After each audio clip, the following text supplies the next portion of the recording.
Hello, my wonderful people, my Biafran people, Nigerian people, African people, wonderful people of the planet Earth, of the globe, the peaceful people, the people that like justice and equity.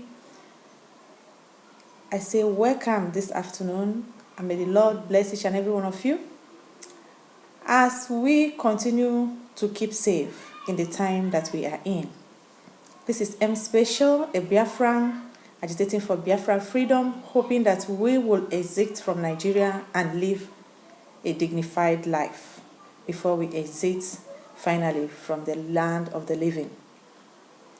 This afternoon, as we all know, I hope that majority of Africans knows that this month of May is a month when we remember and celebrate Africa.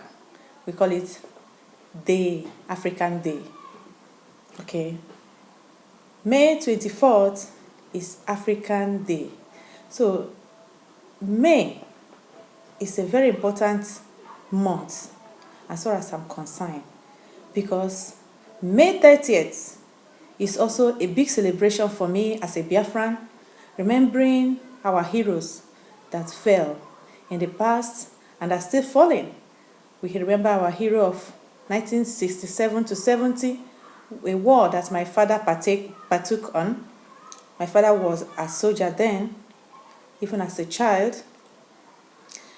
And those that fell, even during my time, when I'm in school, when I was in college, and even till this day, those that were killed at Mazi Nnamdi Kanu's house for nothing, those that were killed at Enugu just because they are speaking out, those that are killed during rally and during protests for Biafran freedom, we are remembering each and every one of them. And the family they left behind that are still mourning, those innocent children that have missed their father without knowing who they are, just because they want good thing and good life for them. We are remembering each and every one of them. So May is a very important month in my heart. This being said, a lot has happened this year, 2020. The good, the bad, the ugly. And for me, I have been thinking and contemplating on it. But before I continue, I will say, please, if this is your first time of watching M Special, do me a favor to subscribe to this channel, because your subscription matters a lot for my growth, so that you can help sustain me to be here, and God will help you in every good thing that you are doing. Do not forget to put on your notification bell and to share my videos, especially among Africans, so that together we will build Africa of our dream. We will build continents of our dream. So as I was saying, I have been thinking along the events that has been unfolding since this COVID-19 pandemic, especially in the midst of Africans around the globe. And I have seen the good it has brought to us and the bad that it has taken away and it has also brought to us. The good for me being the wicked vampires that put themselves in the post of power in the construction called Nigeria, that he has helped to deal with. The money they stole cannot save them. And the politicians of Africa in general, that it has waged back to remind them that when there is trouble, you must confide to where you belong to. It doesn't confide to where your money is. They banked our money all around the world, but COVID-19 made them to die along with those their people that they call nonsense people, that they think their life doesn't matter, that they refuse to give good health facilities and good schools. The COVID-19 helped to divide them more with their families, because they are in Africa, their children are in India, they are in London, they are in Europe, they are everywhere in the world. I don't know how they enjoy family life. But COVID-19 has taught everybody a lesson. That is the good part of it. Then, the another good part of it is that it has brought Africans together for us to start thinking that, knowing that we are one. Both the American Negroes, the Caribbeans, the Africans in Africa. And when I talk about Africa, myself, we have two types of Africans. Don't forget that the North Africans they are Africans, but in the heart, they are not Africans. And in the history, I say they are not Africans because they originated from the Emirates, the Arabs, and they took the land by power, by force. And in the midst of us, the colored Africans, as I do call us, because we are not black Africans, we are colored people. They don't see themselves the same with us. This can be, the evidence can be there when you watch or Google their countries and how they treat our black brothers and sisters in their country. Like in Nigeria, they don't allow you to befriend their girls. You do an attempt, they will just do you what the Chinese are doing our boys. As a lady, if they befriend you, they will enslave you and make sure they kill you in the secrets.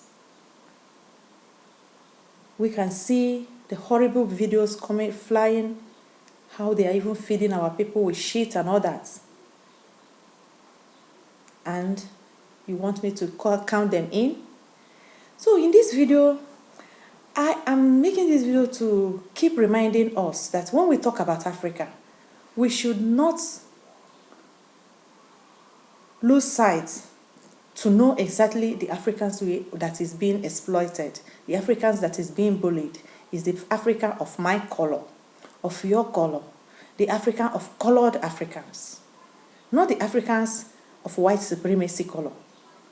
We must not lose sight on this, and our leaders must not lose sight on this, because it is very important. I'm not saying that they must not be among the Africans, but I am saying that if a matter of Africa is brought to table for unity, in my own opinion, I would like the OAU and the other umbrellas of the colored Africans to join together as one, while the North Africans will have their own umbrella and join together as one. Make their policies as one. Let the common currency and the common market we are talking about be among the colored Africans first. Then, if we put what we have and our plans on the table and they buy into it, they can come on board. If they don't buy into it, we can also deal with them as partner Africans, because this is very, very important. If not, we will go back to the same hole that we started if anything goes forward. That being said, I must not forget to congratulate and thank all Africans all around the globe, both the ones inside Africa suffering the bullies and the injustice economically, politically, otherwise, and those of us outside suffering the racism, the segregations, even exploitment also. So we are all victims of the same cause, just because we are colored Africans. That being said, I must throw my special thanks to my leader, Mazi Nnamdi Kanu, or Hamadike I of Biafran land, for opening up the brains of Africans around the globe. I give him that honor, because what he is doing is not only for Biafran. And if you watch the events, the way Africans are speaking up, you will know that Africans are being educated and enlightened by his lectures. And I say, kudos, Mazi Nnamdi Kanu. And I say also, thank you for the ex-ambassador, AU ambassador to United States, Dr. Mrs. Arikana Chihombori Kwa. Dr. Mrs. Arikana Chihombori Kwa, I say, God bless you for speaking out for yourself and for your people. Many has been in that post, but they refuse to speak out the truth because they are afraid to be killed or afraid to be removed as you are removed by the power that controls the globe. But you are registering your name in our hearts, and we will never forget you. And I say again, big thank you to our Kenyan professor, Professor Patrick Lumumba, for using his God-given gift to educate African leaders and African people. I say, may the Lord continue to give you more wisdom, and may you live long to do the good work you are doing along others. I will also not forget many of us that are in the internet doing tangible things, contributing tangibly for the well-being of our people and Africa in general. I say, may the Lord protect us, give us wisdom, and let us see that dream of wonderful, good Africa in our own time while we are still young, so that we will be among those that will build the Africa of our dream. I will not forget Mr. Julius Malema of South Africa. He has contributed his own. And this afternoon, I want to say, let this new cry and new bond that we are forming not be like the old ones. Let it not be like those that has come and gone, and when they get the power, nothing will be changed. Let it be a change that will leave a history and a platform to continue the growth of Africa. I'm saying this because I came across the interview or the reunion that Mr. Julius Malema had in the Oxford Union in 2016, where he was saying his mind on the dream of his South African country that he wants, and Africa in general. In that place, he mentioned capitalism. He said the capitalism is the problem of Africa. I agree. Capitalism is the problem of Africa in the sense that those that has kept Africa in bondage, that are exploiting Africa, are under capitalist system, and they use our people and Africa as their company and their subjects. That is correct. But if we will have Africa driven by Africans, made policies by Africans for the interests of Africans, I think the capitalism we see in Africa today will not be the same. It will be the true capitalism as in Europe and elsewhere. That being said, I want, when Africa will catch this power, when Africa will continue to take position what belongs to him, to her, that we will build, whether it is capitalist, socialist, or whatever you call it, based on the life and the culture and the way of life of Africans. Because the true democracy is a democracy that is built towards the way of living of the people, not the one that is copied. By this I mean, we built it knowing what our people want, towards that thing that our people want, towards our way of living, by our own origin, and that will get the result that we want. But if we will be in Africa and will continue to look how America is doing, how Britain is doing, then what we are saying is that we have no civilization before these people. Forgetting that these people copied our great grandfathers that they met, that they destroyed. They copied a lot from us. So when we catch this power, we have to rebuild ourselves. on how we were before they came in, not copying verbatim from them. I didn't say there are things that everything they have is wrong, but there are things they have that we should not go that way.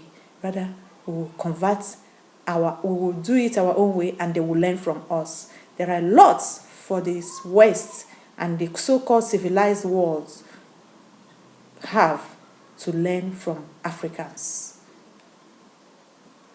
Secondly, Mr. Malema said that they will not shed blood, that they will not drop, that they are not going to behave like Mugabe, who got it wrong by shedding the blood of his people.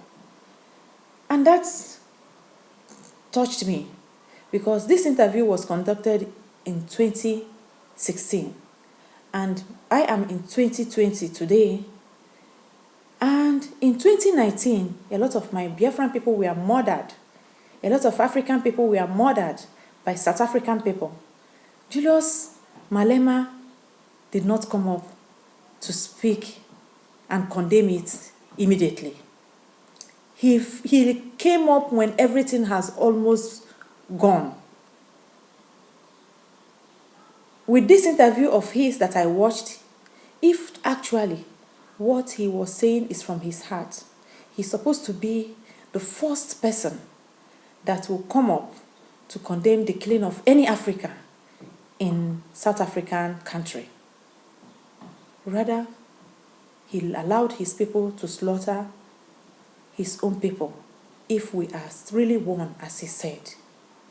So that is what we must not allow to continue happening. Presently, as I speak, in 2020, since 2015 or 2017 precisely, a lot has been going on in Nigeria. A lot of bloodshed, a lot of beheading, a lot of killing of a particular tribe, just as it happened in Burundi. And none of the African organizations are consigned on what is happening in Nigeria. No president on seat, no vice talking, everybody kept mute. And other African countries, are they also in Nigeria? The AOU, the ECOWAS, the African umbrella societies of each wings, they all kept quiet. Is that all we can, or the division of the whites? Can that also be blamed to the white supremacy, or to be blamed to our stupidity and our ignorance? Because if we say that we are in the same continent and all these leaders go to common meeting, at least African Union meeting, what is holding them back to speak up for and condemn the evil, the injustice, the killings of Biafrans in Nigeria? What is really holding the AOU to say enough is enough? Nigeria, stop it, or you divide, because we see that you cannot stay together. They know the history of Nigeria and Biafra. We have had our first referendum in more than 90% of Biafrans voted to leave Nigeria.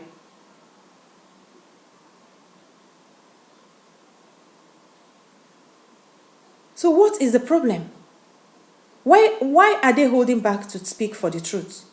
Africa can never rise. Africa can never be what we dream for Africa to be if truth will take the back seat. If truth will be selected on when to speak and to whom it should be spoken to. So if we must get it right, we must start with Nigerian case. I call on the AOU, I call on the ECOWAS. I know that many of the ECOWAS officials in Abuja there, they are